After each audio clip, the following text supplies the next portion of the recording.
Bem-vindos ao nosso Deep Dive. Hoje o tema é, olha, fundamental: direitos dos povos originários aqui no Brasil. É uma virada de chave importante, né?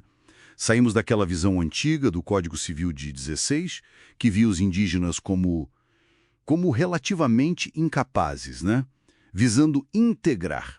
E fomos para um reconhecimento, que veio com a Constituição de 88, de autonomia, de diversidade cultural. Recebemos um material bem rico. Tem história, tem lei, tem norma internacional, decisão de tribunal. E a nossa missão aqui é destrinchar isso. Entender como o direito hoje, no Brasil e fora, vê e protege os povos indígenas, principalmente o direito à terra, que é sempre um ponto central. Ok, vamos lá. A Constituição de 88, então, parece ser o grande divisor de água, certo? Exatamente. É ali que nasce o que a gente chama de constitucionalismo multicultural. É uma ruptura mesmo. Abandona aquela ideia de assimilação, de que eles tinham que virar não indígenas, digamos assim, e passa a reconhecê-los como sujeitos de direitos coletivos, com direito a serem quem são, a manter suas culturas. A lei começa a valorizar a diferença. Certo. E para a gente entender bem, o material faz uma distinção importante: povos indígenas e povos e comunidades tradicionais. Qual é a diferença-chave aí? Isso é fundamental. Povos indígenas, pensando na Convenção 169 da OIT, na nossa Constituição, são aqueles grupos que já estavam aqui antes, né? Antes da colonização, com culturas próprias, diferentes da maioria, e que se reconhecem como tal. A autoidentificação é crucial, viu? Já povos e comunidades tradicionais é um termo mais guarda-chuva, definido lá no Decreto 6.040 de 2007. Inclui indígenas, claro, mas também quilombolas, seringueiros, ribeirinhos e tantos outros. O ponto comum é essa relação vital com o território, para a cultura, para a subsistência deles. Entendi. Então, todo povo indígena é uma comunidade tradicional, mas o contrário não vale necessariamente. Exato. E na Constituição, o coração dessa proteção toda é o artigo 231.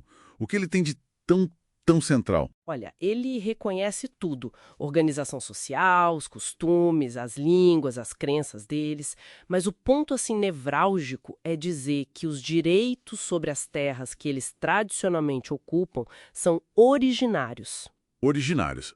O que isso significa na prática? Significa que existem antes do Estado brasileiro. Não foi o Estado que deu. O direito já estava lá. Por isso que a demarcação de terra indígena não cria o direito, ela só declara. Reconhece algo que juridicamente já existe. É declaratório, não constitutivo. Faz todo sentido. E o que são essas terras tradicionalmente ocupadas, segundo a Constituição? O parágrafo 1º explica. São as terras onde eles moram permanentemente, as que usam para suas atividades produtivas, as que são essenciais para preservar os recursos ambientais que eles precisam e também para a reprodução física e cultural deles. É uma visão bem ampla, que liga o povo ao território de forma indissociável. E a posse é permanente, usufruto exclusivo. E não pode vender, nem perde com o tempo, certo? Isso. O parágrafo 2º fala da posse permanente e usufruto exclusivo das riquezas do solo, rios, lagos. E o 4º diz que são inalienáveis, indisponíveis e os direitos sobre elas não prescrevem, não acabam. Parece bem amarrado na lei, mas a gente sabe que na prática a coisa pega fogo, né? Principalmente com a disputa do tal marco temporal. De onde veio isso? Pois é, a disputa é enorme. A Constituição diz terras tradicionalmente ocupadas. Historicamente, o Supremo entendia isso ligado à ancestralidade sem data limite. É a chamada tese do indigenato.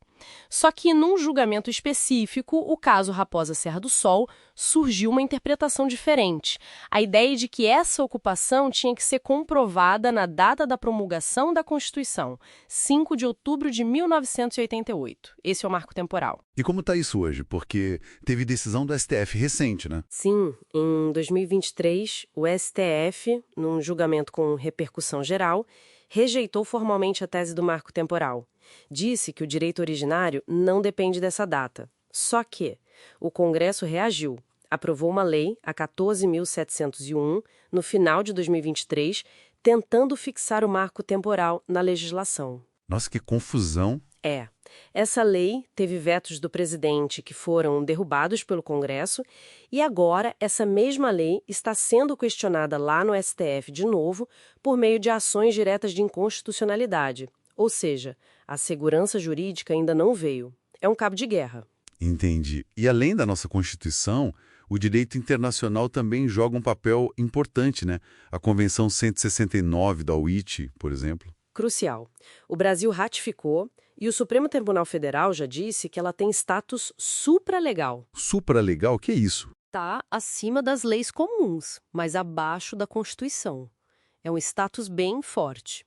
E o ponto mais conhecido dela é o direito à consulta prévia livre e informada. Ah, sim, a consulta. Isso, o governo tem que consultar os povos indígenas antes de tomar medidas administrativas ou legislativas que possam afetá-los diretamente.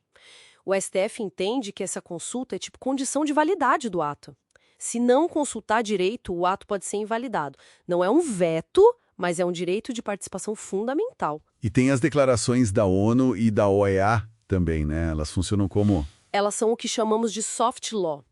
Não tem a força obrigatória de um tratado como a Convenção 169, mas tem um peso político e moral gigantesco. Influenciam interpretações, políticas públicas, decisões judiciais, reforçam princípios como autodeterminação, direito ao território, são guias importantes. E, na prática, essa obrigação de proteger o território, como ela se manifesta? O material cita o caso do povo Chucuru. Ah, sim, o caso Chucuru é um exemplo forte. Foi julgado na Corte Interamericana de Direitos Humanos. O Brasil foi condenado em 2018. Por quê? Pela demora absurda, mais de 16 anos, para finalizar a demarcação da terra deles. 16 anos. Exato. A Corte entendeu que essa demora violou o direito à propriedade coletiva deles e também as garantias e a proteção judicial. A mensagem foi clara: demarcar terra indígena não é um favor do Estado, é uma obrigação. E demorar demais, sem justificativa, é violação de direitos humanos. Pesado. E um último ponto que o material traz que é bem delicado. É o tal do diálogo intercultural, quando práticas tradicionais talvez entrem em choque com direitos humanos universais. Como lidar? Olha, esse é talvez um dos maiores desafios. Não tem receita pronta. A saída nunca é a imposição de uma cultura sobre a outra. O caminho é o diálogo. Um diálogo intercultural constante, respeitoso, envolvendo o Estado, através da FUNAI, do Ministério Público e as lideranças indígenas. É preciso ponderar os valores em jogo, proteger direitos fundamentais, como a vida, claro, mas buscando sempre preservar ao máximo a autonomia cultural. A intervenção estatal tem que ser a última opção. Ufa, bastante coisa. Então, para a gente amarrar, saímos da tutela, fomos para a autonomia na Constituição de 88. O direito à terra é originário. Artigo 231 é a chave, embora essa briga do marco temporal continue, né? Continua. A consulta prévia da OIT 169 é essencial para a participação e o Estado tem que demarcar, não pode enrolar, se não viola direitos humanos, como o caso Chucuru mostrou. No ar, né? Uma reflexão final, talvez. Considerando essa arquitetura jurídica toda, que é complexa, e os conflitos reais que existem à disputa pelo marco temporal, a delicadeza do diálogo intercultural, como é que o Estado brasileiro pode, de fato, na prática, garantir esses direitos originários?